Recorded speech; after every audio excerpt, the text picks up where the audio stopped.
afternoon. Welcome to this special session of our New City program this week. Some of you may ask what makes this session special. First, because we have with us a person who has a special love for New City. Second, this person has granted us this moment to interview him amidst his busy schedule. And the third, we will talk about the very core of New City's mission in relation to the appointment that our guest has received directly from Pope Francis as consultor of the Pontifical Council for Interreligious Dialogue.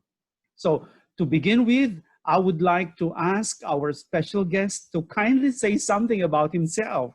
He is Lawrence Chong from Singapore, but I will ask him personally to say something briefly about himself. Lawrence, please. Hi, Romeo and everyone at the New City Philippines. Very glad to be on this show to share a little bit about some latest news. I think the personal introduction will center around my service in the Interreligious Dialogue. I think in 2005, the Focolare movement asked me to participate in a youth program organized by Religions for Peace. And obviously, before 2005, the Focolare movement has been involved in interreligious dialogue for 30 over years. And for me, it was really an eye-opener in that youth program for Asian youth to know this, I would say, galaxy of people who are devoted to the cause of dialogue, but not just dialogue, but dialogue that can lead to common action, that can lead to very concrete peace-building exercises, and lo and behold, I mean, since 2005, I managed to get involved in a variety of interfaith initiatives at the regional level, at the global level, through interreligious dialogue to bring different faith leaders and actors in order to promote peace building and understanding, reduce conflict. And interestingly, this experience has been very useful for myself in work, in this work that I am doing in terms of innovation and transforming organizations to be more purposeful. Because when you learn about the tools of dialogue, you are then in a better position to think about innovation. Most innovation fail because you're not able to ask the right questions and you're not able to bring people together. So I say in short, in brief, this is really the kind of a little bit of a background why Romeo and I are having this conversation. Once again, thanks Romeo for having me here. Yeah. Oh, we're very grateful to have you with us this afternoon, of course. And this is a very important conversation with you because it gives, well, it enriches our experience in New City, precisely because the very purpose and mission of New City is to foster dialogue and unity. And this, as you have introduced yourself, as what you have said, you have been involved with you have had experiences on interreligious dialogue in the past. Now, thank you so much for this introduction, and welcome to our New City Kumustahan program. Kumustahan is a Filipino term which means getting acquainted with each other, to exchange thoughts. And this is precisely what we are going to do this afternoon, to exchange thoughts. And to make this conversation run smoothly, we prepared a series of questions that we would like you to answer. They are varied, but very much relevant to what we would like to share to all our New City friends. So if you are ready, here is the first question. Are you okay? Yes. Okay. Okay. So this is the first question, Lawrence. This month, the second encyclical of Pope Francis was released, the Fratelli Tutti, Frates Omnes, in English, brothers all, and in Filipino, just to make you understand, it goes like this: lahat magkakapatid. The Filipino translation of the title expresses very well what the Pope would like, really want to communicate to all of us, that we are all brothers and sisters. This is an urgent document calling for a new world of social relationships. As a person who is very much in the field of human relations, what is your view of the global situation and the role that this document plays? Yeah, I think it's really important for us to be mindful that in this very difficult moment of human history, for the first time, our disagreements outpace our agreements. And if you look at the global situation, which global leader is able to serve as a like a pope, as a way to suggest a way forward to bring people together? I would argue it's Pope Francis. And I think that we need such roadmap, or we need this kind of a moral compass, because we are not, the world is not in a position to be in a constant battle of disagreement, because disagreements just don't move things ahead. We have to agree on some level of basis. And I think Fratelli Tutti is bold enough, clear enough to say four things, right?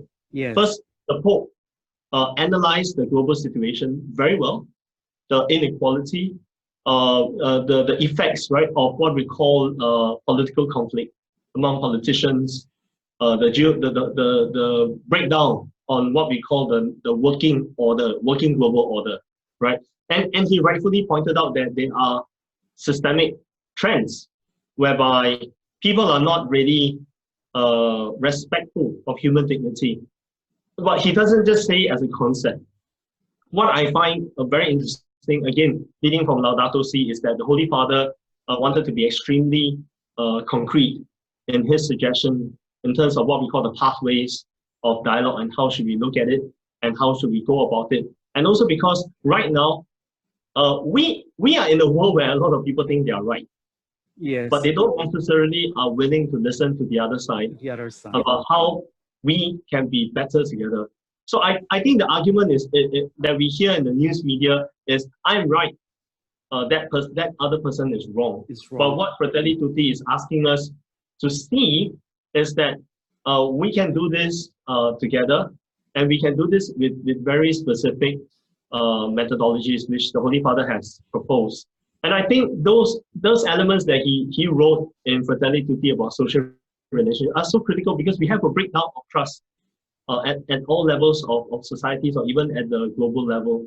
The distrust based on nationality, based on race, based on religion, based on identity is a bigger problem. And that's the reason why we can't get our act together and actually discuss a common platform. So I would say that right now, Fratelli Tutti is so on point and relevant to our time, because Fratelli Tutti is willing to say the uncomfortable truth. The uncomfortable truth is that unless we recognize the value in the other, we cannot really solve global problems. Yeah. Right? And you can't solve global problems from the lenses of nationalism. You can only solve global problems when you start to recognize you need the other. And I think this is where Chiara Lubbock's thinking is very useful, right? Yes. We are here to respect diversity, but we need to see that she used to say this, your country can be mine, my country can be yours. What does it mean? It means that we need to be able to see the value in the other. We need to see the value in the other's nationality. And I think Fratelli Tutti is that useful document in this time, so useful and so much needed. Yeah. Okay, thank you very much. Truly, you are giving us a global view of what the Pope would like to communicate to all of us. Thank you very much for that. The second question would be this. Today, we celebrate the 55th anniversary of Nostra Aetate. English meaning is in our time, the Second Vatican Council document which brought the Church into interreligious dialogue. From the point of view of someone who has had years of exposure to this important endeavor of the Church, I would like you to share to us your thoughts on how has the thinking of interfaith dialogue evolved in the Church. Yeah, thank you for that. I think that this is really significant, as you say, as we mark the 55th anniversary of Nostra Aetate, and Pope Paul VI was the one who approved the document, and of course, successive popes have added a lot of their thoughts to the development of interreligious dialogue. Now, I think if we look at what has happened to the church since then, it's quite incredible. I mean, we don't necessarily have the best of relationships with a lot of the world's religion. And we know the baggage, we know the history. We literally fought wars with some of these religions. But from that period of time until now, and starting, I would say in particular with Pope John Paul II, and we also mark the 100th, the centenary of his birth, right? And yeah, exactly. And his first encounter at the Aetate meeting sort of became another form, a visual landmark, right? So you have this document from the period of Second Vatican Council. Then you have Pope John Paul II, this visual at Assisi, all the religious leaders coming together and becoming what I call a religious visual force for peace, which was really incredible. Then you have these level of upgrades. There were a lot of exchanges between the great religions and the church on many levels: academic, agreement on common policy. Like, for example, we are in very strong alliance with our Muslim friends on defending what they call the right to life for babies. I mean, they are almost the most vocal defenders of the right to life, right? For no to abortion, right? So that's really interesting. From literally at each other, you know, we were competitors, but to be able to share a common platform. And then you come to Pope Francis. The document on human fraternity last year is incredible. That embrace to sign that document with Sunni Muslims, right, around the world. And the first time, two of the great faith coming together to make that commitment. We are here together, trying to shape a more fraternal world. I don't know whether people realize that these things are quite incredible in the long history of the church. Right? And the other thing that I would say that a lot of the Holy Fathers have emphasized is that we don't want to just do dialogue. I think Pope Benedict said it very beautifully when he advocated that interreligious dialogue is about building a deeper understanding, right? It's not just to stay at dialogue. And I think being able to study, being able to come into a lot of those deeper conversations about what do you believe in and why do you believe so, and then also going on this journey with one another. And I think that what you will see in the papacy of Pope Francis is that he has really taken this to the level of from dialogue towards this idea of journeying together, walking together, right? So what is the significance of walking together? This idea of walking together shows the confidence of the Catholic Church at all levels around the world, being comfortable to share the belief of the church in total, no compromises, but at the same time, having that confidence to receive from the other side what do they believe in. Yes. And at the same time, to be able to propose areas of common action. So we have this document of human fraternity. I don't know how this will evolve also with the other world's religion, but I would say that we have come from a document that says that we recognize this diversity, this richness of this diversity, towards this very confident sharing of faith. And a lot of times we are talking about very sensitive issues. What do you think of the right to life? What do you think on freedom of religious freedom, right? The right to worship, the right to have one's beliefs, right? So I think that is really the biggest evolution since then. It's no longer at the, some people may say diplomatic level, right? Okay, I play courtesy, right? Courteous, right? You share your thoughts, I share my thoughts. Okay, let's live and let live. No, at many levels, the church and with so many of our friends of the world's religions, we are working together on issues of common interest. And I think that great partnership of the world's religion is seldom covered by the media because these things they are not exciting, right? And it's great to have, it's very important for publications like New City to keep telling that story. It's not just a bunch of senior religious leaders coming together to take pictures. That's true. That's true. Before that picture, before those things, there's a lot of groundwork done by Christian, Muslim, Buddhist, Hindus, Jews, grassroots, who have already been friends for decades. Like when I was volunteering in Religions for Peace, we know each other for decades. We literally grow up together, and we are able to send a WhatsApp to each other and say, there is this issue, how can we talk about this? How can we present a united front, right, from the religious actors' perspective? So it's not it's not just a picture, right? It's been a long journey, and I think the church has really launched itself. I would say that globally around the world, there is no interfaith forum without the Catholic Church in all the countries, right? Because local bishops, local religious congregations, they are very deeply involved in interfaith dialogue. Yes. Yeah. That's true. That's true. Also here, I mean, I think the very life of the Focolare movement, since you are mentioning also the Focolare movement, very involved. We are very much involved also. Yeah, also here in the Philippines, but not only all over the world. The Focolare movement is very much active, in promoting dialogue with all fronts, with the Muslim, first of all with the Christians, and then with the members of other religions, and then even people without religious faith. So it is something that that we in New City try to promote from the very beginning.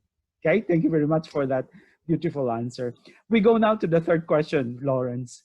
It may not be known to all of us, especially to our New City friends who are following this program today, that the panel of consultors composed of 18 persons consists of primarily of clergy, renowned people in the academe and laity involved in interfaith dialogue. Can you share to us in a more lay parlance, in a more lay language, the role of this panel and the Pontifical Council for Interreligious Dialogue? Yes, I would say that you can try to verify this in the world's religion, but it's really very hard to find one global religion with a dedicated office for interreligious dialogue, and you have that in the Catholic Church. It's a global faith, and this is a global office. Yes. So it's a big deal, right? I mean, if you work for a multinational, and it's almost the equivalent of if your multinational company says that corporate social responsibility matters, that you have the head of corporate social responsibility. So you have that in the Catholic Church.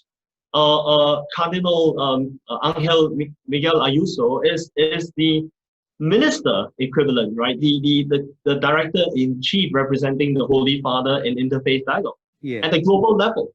So it shows the church's sustained commitment, and this happened for a long time already, from the time of the popes, right? From the time of Pope Paul VI onwards, right? This office has been there and to drive the global agenda, to say how serious the church is, right? So that's number one, right? No global equivalent exists, I would say. The global office of a global religion dedicated to interfaith dialogue. And there you have in Vatican this office, right? So that's one. Number two, what this office does in a very interesting way, one work obviously is to shape and contribute to the academic dialogue. Or why is this important? Now, it's like if you use your phone, right, and you're very familiar, you need to have a update once in a while for your whichever smartphone that you use, right? Whether you are Google or Apple or whichever it is, or one of the Chinese smartphones, you have to update your software. Why do you need to update your software? You need to update your software so that you can gain more capabilities, you can talk. Now, what this office does in the Catholic Church is that it tracks and fosters the academic research of interreligious dialogue from the perspective of the church, and also engage with scholars with other religions. Now, this is important. If we want a common understanding, our academia for all the religion have to come together, debate, contest of ideas, bring their different views. So the document of human fraternity is a classic example. We are signing it with Al-Azhar. Al-Azhar is a preeminent Islamic university of the world, right? And they are signing with us because we have the depth, we have the scholars that we can, match. And then we also know what to do and what not to do, because everything is very well researched, referenced. And one of the roles of the consultants is to verify, to update, to help this office and of course the Holy Father in deliberating on such thinkings and thoughts as it evolved, because the interfaith movement has evolved. It's become far more complex. There are a lot more different organizations involved in interfaith around the world. But just to say that there's one piece that's very important, the academic piece, right? Then there's another piece that's very important that this office does, networks. So again, if you have a software on your phone, that's great, it works. And I can connect with you, whichever phone you use, because we have the same understanding of software, that we have different systems, but at least we can talk, right? Now, the other thing that's very important is the networks. What are the networks? The networks comprises of, you have religious leaders, you have lay leaders, you have women of faith, you have youth. And what this office does is that PCID, the Pontifical Council for Interreligious Dialogue, has direct partnerships with, for example, World Council of Churches. World Council of Churches now has a very established interfaith department, right? So all these partnerships, whether or not with our Buddhist friends around the world, with our Taoist friends, with our Hindu friends, this office nurtures social relationship, to borrow the words of the Holy Father, and actively nurtures it. I mean, when Cardinal Ayuso was here in Singapore, and when we did the second Christian Taoist colloquium, he emphasized that very much. He says that first, we need to know each other. We need to have the relationship before we do dialogue, right? The dialogue cannot happen in the head. Dialogue needs to happen when you meet people, and that's why PCID was very aware that they cannot just stay in Rome. They came out. They came to Singapore. They are in so many other countries for such meetings, because they want to be with the people. So I think from academic, and then you have this networks, right? That is really important to nurture. Then I think the third thing that this department serves as a role that is extremely important is to be able to provide a resource for the entire Catholic Church around the world, because many dioceses around the world have an interfaith office. Like in Singapore Archdiocese, my appointment literally comes because I am serving on the Interfaith Council of the Archdiocese of Singapore as one of its members, right? But if you look around the world, many dioceses already have interfaith team committees or councils or officers. And so that is another important part, that this office empowers the clergy, lay leaders, in the understanding and the participation in interfaith through the perspective of the church teaching, magisterium, and its forms and norms, right? So I think at these various levels, PCID is a very critical department of the Holy See right now. Thank you very much for clarifying the role of the office, where you will be working, collaborating, and contributing with your experience.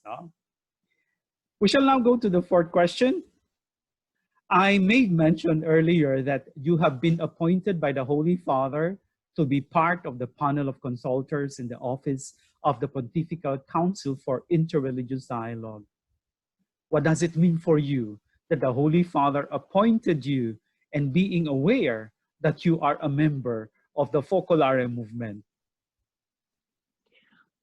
I think, first of all, it's really a humbling experience, because I knew even when I started out serving in the interfaith, I go because I come from the Focolare movement, and the Focolare movement having such a reputation. I still remember that when I first joined one of these interfaith activities, and I told them I'm from the Focolare, one of them immediately said, "Oh, you people are the experts in dialogue and unity. Can you imagine that brand fostered on you?" And I was like, I would always be so petrified and I would always be so concerned about whether I was living up to that reputation. And I remember speaking to one of the lay consecrated, the Focolare, and her advice to me was to see Jesus in everyone, to love, and you will do very well, right? And I always kept that in my heart.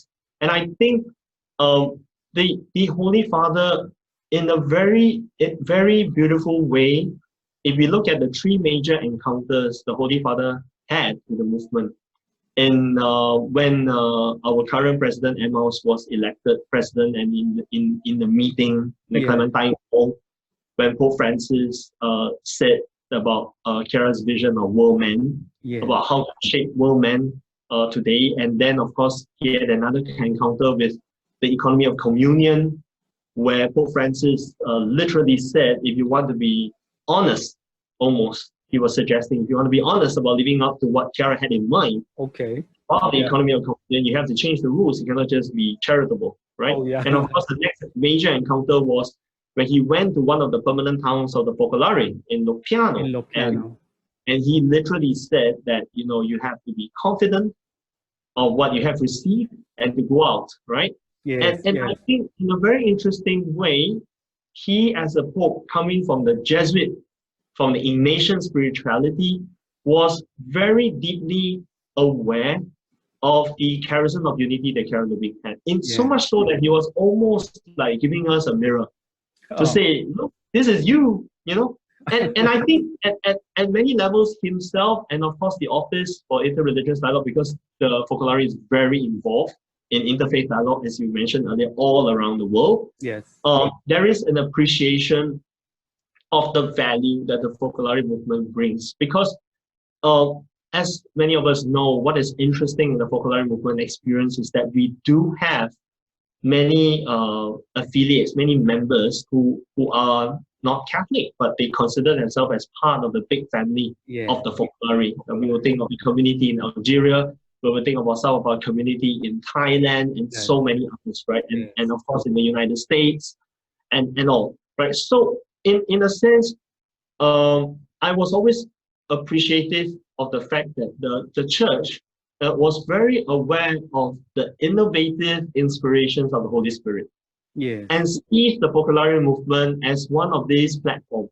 To say, how do you bring ahead the gospel in a new way, right? But a new way out of love, not as an imposition, but to say this way that can bring you a closer encounter to Christ, right? And I think that appreciation, that ability of the Focolare movement to go behind the Cold War, to give the gospel, to also to be able to share the life and the values and the belief of Jesus openly in interreligious dialogue, and yet not push people away, and to allow people to come to an encounter, that's really very innovative. And that's something I believe the Holy Father and quite a few at the Holy See appreciate of the role of the woman. So I was always mindful of the fact that whatever I'm asked to do is not because of myself, it's because of that first meeting I attended, and people said, oh, you Focolare people are experts in unity and dialogue, right? So good that they got you here.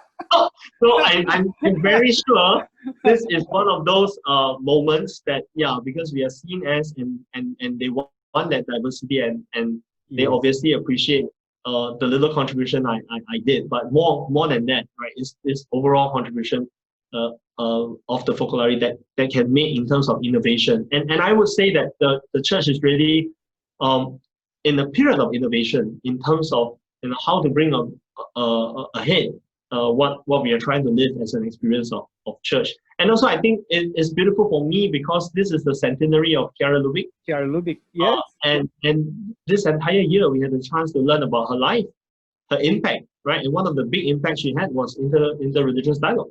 Yes. And so I take it as God wanted to give a gift to Chiara, that I know I'm not the only one serving on this council from the movement, but just to say, that right now, even more so in this time, our time, the idea of the charism of unity is very much needed in the field of interreligious dialogue.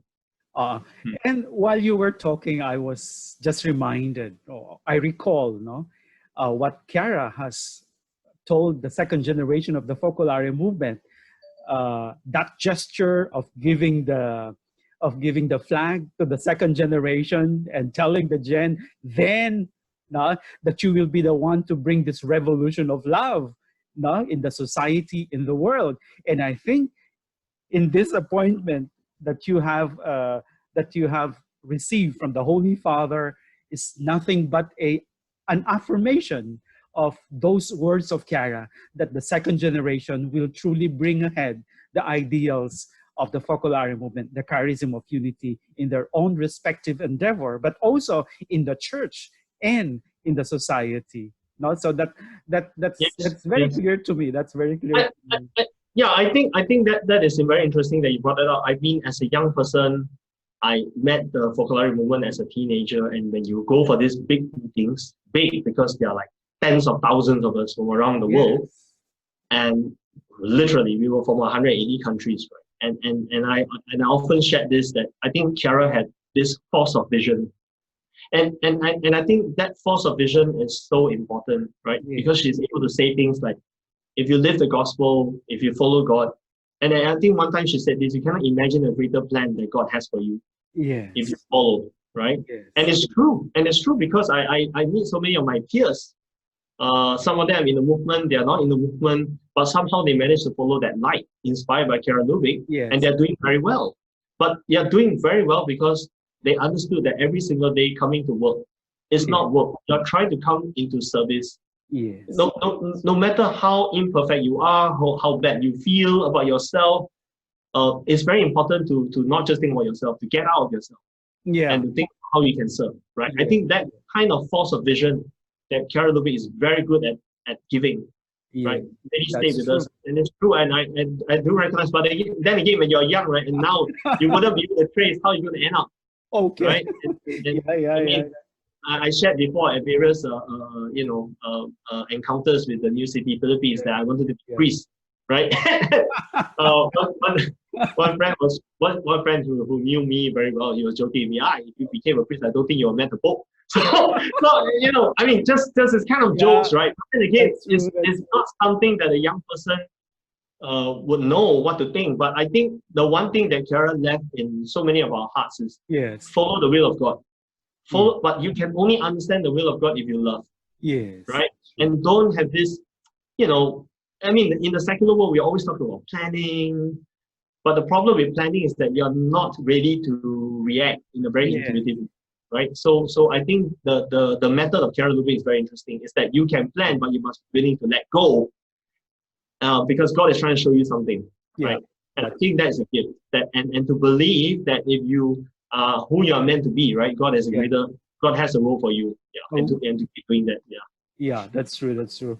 So thank you very much for that. We now arrive to the fifth question, and we are running out of time already, no? But it's okay. We will continue.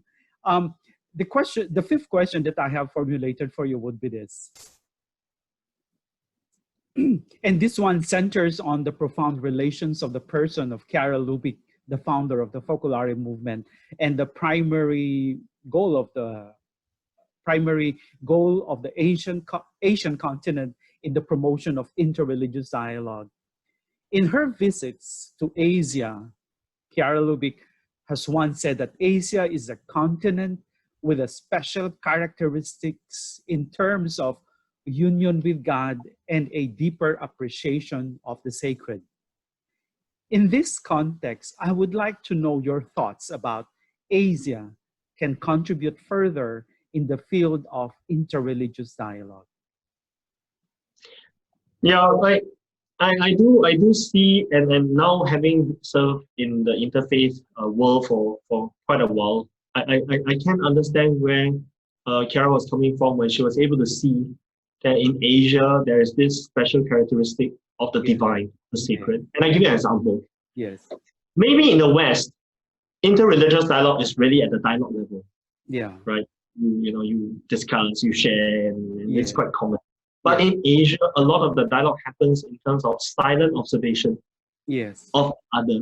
Yeah. Like I would tell you that many a times when we're not actually discussing anything, but to be able to encounter another religion and to see how they practice it, how they will pray, and how they will have these silent moments, tells you a lot about things, and lets you become deeply aware of your own faith traditions. Like, for example, just a very simple fact of presence of mind, right? So many religions talk about that. You have mindfulness in Buddhism. Then you have Kara Lubick, who talks often about living the present moment, right? And that is something deeply held in the entire Christianity, and particularly in the Catholic faith. Yeah. The importance of being always in the presence of God, right? And she talked about that, calling the concept living the present moment. It's such a joy for me in interfaith dialogue when interfaith becomes an experience rather than just dialogue. Because sometimes you don't want to, destroy with words, because words cannot really explain an encounter, right? And I'll give you an example that once, for example, with our Buddhist friends, there was this period whereby they were just doing their prayers, and we had to be silent. And in the silence of my heart, and I was in those moments, because we will be exchanging how we pray. I had a deeper appreciation of my own Christian tradition about centering prayer, meditation, right? And I think that this kind of dialogue that is more prevalent, I would say, in Asia, that of sense, that of being, that of experience, is really a very important contribution to the global interfaith dialogue that can sometimes be a little bit too technical, terminologies and words, but you can't explain these things until you experience it, right? Like even sharing a meal, and why is this meal done like that, right? Why is this experience done like that? I know in encounters in Singapore, when we are with our Muslim friends, and they will often invite us over a meal, how they sit together, why are the food laid out like that, and they explain to us, the reason for that rituals, and then we can explain to them what is the meaning of, for example, for Catholics, right, the value of the Eucharist. Why do we call it communion, right? Entering into an unbreakable bond because of Holy Communion, right? So again, those are very sensory experience that I would think that with probably, hopefully, in the near future, right, it's more than just dialogue. And I think the church is really getting everyone to see that we first must understand that in interfaith dialogue, ultimately, is being able to understand what is the will of God for humanity.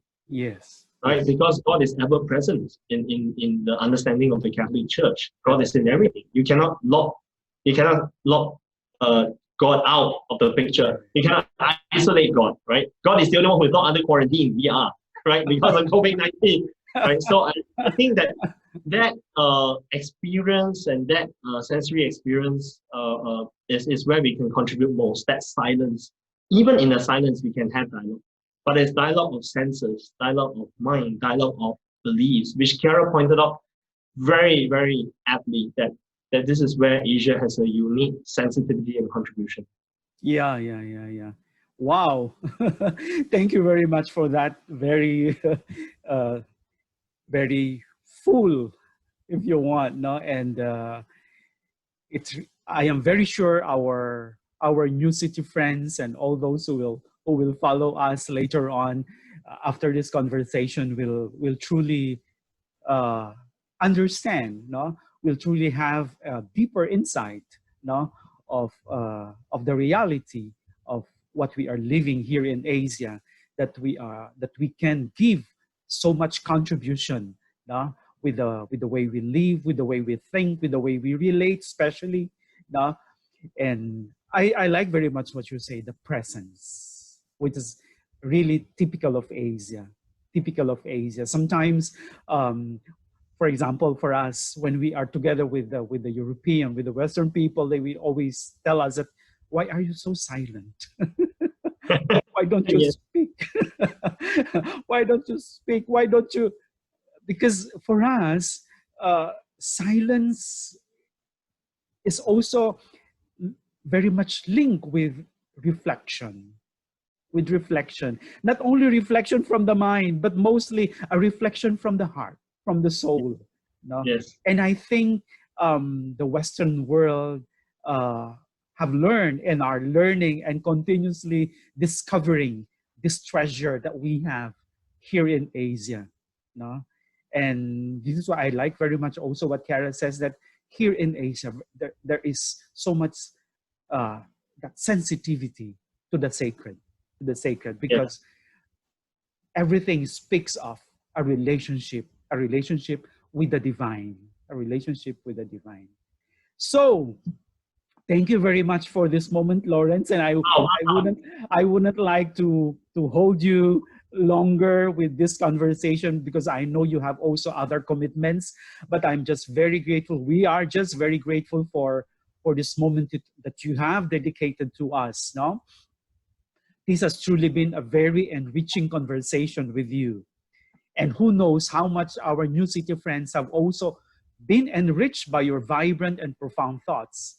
I am certain that this is just the first of the series of conversations that we will have with you, if you will allow. No? Sure. But truly, allow me to express our heartfelt thanks in behalf of the New City Press Philippines, its editorial board and staff, to make yourself available today.